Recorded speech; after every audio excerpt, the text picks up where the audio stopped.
Saya Muhammad Juli Janto dari Fakultas Syariah IAIN Surakarta.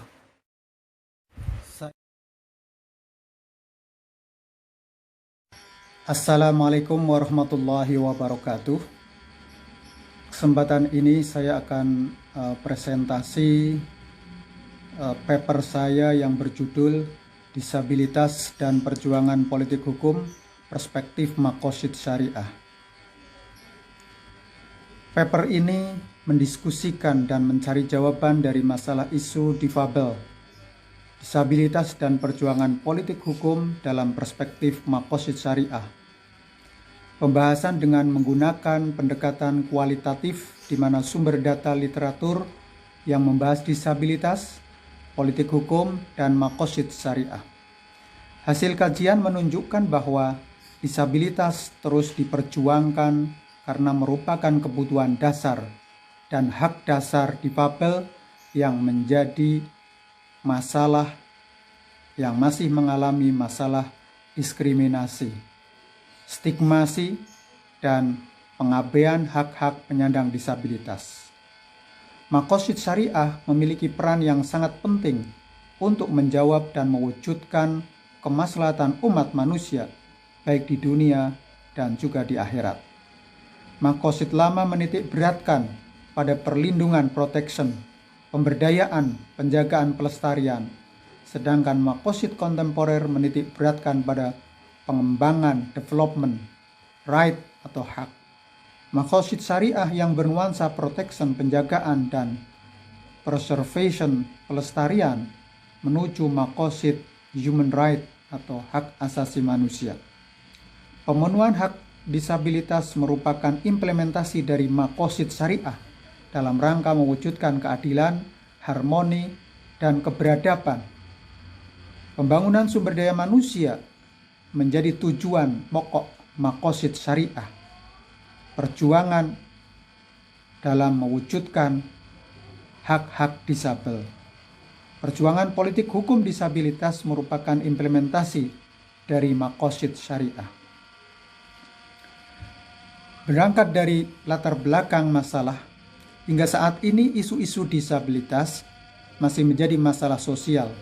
Sekalipun upaya riset dilakukan secara terus-menerus, bahkan dengan temuan yang beragam dan hingga mempertautkan doktrin keagamaan, diteliti dengan cermat untuk menghasilkan novelty yang bisa menjawab rasa ingin tahu manusia, sekaligus sebagai upaya mencari solusi terhadap problem akademik maupun problem sosial.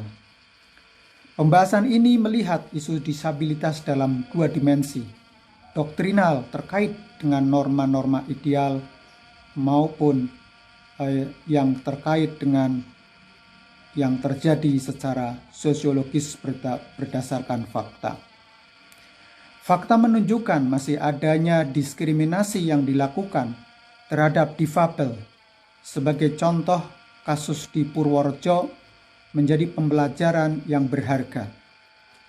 Maka upaya perjuangan hak difabel bukan pekerjaan final, namun suatu proses yang terus berlanjut.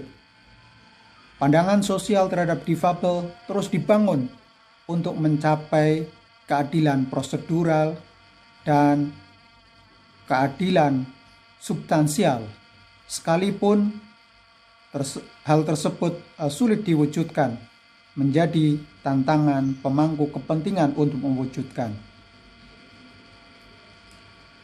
Penyandang disabilitas merupakan istilah pengganti dari istilah penyandang cacat yang dulu lebih banyak digunakan di Indonesia. Semenjak diratifikasi Konvensi Perserikatan Bangsa-Bangsa tentang Hak Penyandang Disabilitas atau The United Nations Convention on the Rights of Persons with Disabilities pada November 2011 melalui Undang-Undang Nomor 19 Tahun 2011 tentang pengesahan konvensi mengenai hak penyandang disabilitas.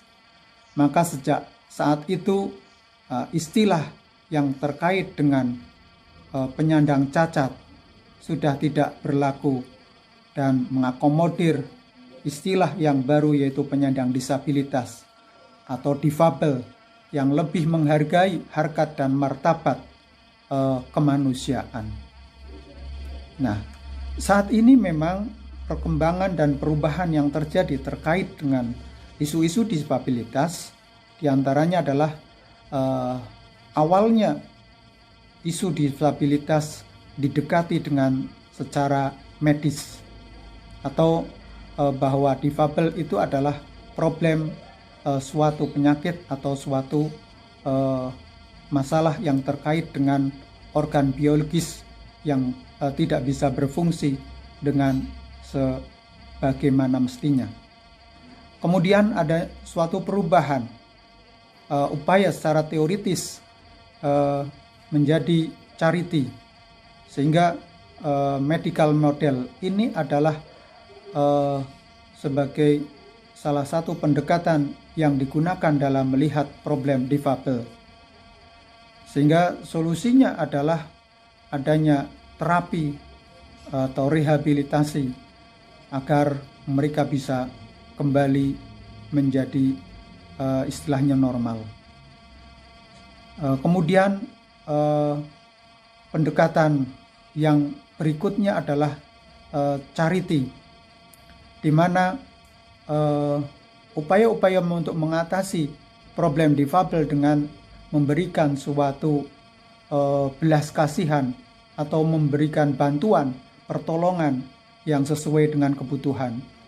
Namun problem ini secara akademik tidak bisa menyelesaikan problem difabel itu sendiri, sehingga tidak cukup hanya diberikan bantuan atau pertolongan saja tanpa adanya bagaimana membangun kemandirian atau membangun bagaimana difabel bisa tumbuh kembang dan bisa mempunyai partisipasi dalam kehidupan sosial.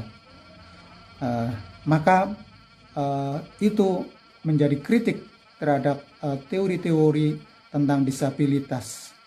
Yang selanjutnya adalah melihat bahwa tidak cukup dari pendekatan medis dan charity saja, tetapi perlu model development terus dilakukan menuju kepada pendekatan yang bersifat hak asasi manusia, di mana difabel dengan pendekatan hak-hak ini akan bisa perubahan paradigma dari medical model atau charity, di mana difabel diposisikan sebagai orang yang sakit, orang yang lemah, menjadi social model, di mana potensi-potensi yang ada pada difabel bisa dikembangkan, bisa mencapai suatu kemandirian. Maka teori atau paradigma sosial model relevan dengan teori makosid, di mana tujuan Allah Subhanahu wa Ta'ala menciptakan manusia adalah untuk mengembangkan bagaimana manusia bisa berkembang. Tujuan tersebut ada 5, yaitu menjaga agama, menjaga jiwa, menjaga akal, menjaga keturunan, dan menjaga harta. Standarnya setiap usaha yang bertujuan melindungi 5 makosid itu, maka itu termasuk maslahah. Nah, dan sebaliknya, setiap usaha yang bertujuan menghilangkan 5 makosid itu adalah madarat. Maka dengan sosial model dan kini dikembangkan dengan paradigma hak atau human right, hak-hak difabel ini harus senantiasa diperjuangkan melalui pendekatan politik hukum. Karena dengan politik hukum, hak-hak difabel akan tercover, akan terpenuhi, dan bisa terukur untuk pencapaian dan pengembangannya. Maka disinilah melihat perspektif makosid terhadap politik hukum disabilitas sangat relevan untuk mengatasi problem-problem hambatan-hambatan yang dihadapi oleh difabel, terutama adalah dalam perjuangan difabel memenuhi hak-haknya. Maka dengan regulasi-regulasi yang mengakomodir hak-hak itu akan tercapai dengan baik dan memberikan pelayanan terbaik kepada masyarakat, termasuk adalah penyandang disabilitas. Sehingga nilai-nilai kemanusiaan, harmoni sosial, dan keberadaban betul-betul tercapai di dalam suatu masyarakat. Masyarakat inklusif yang bisa menerima keragaman dalam berbagai bentuknya.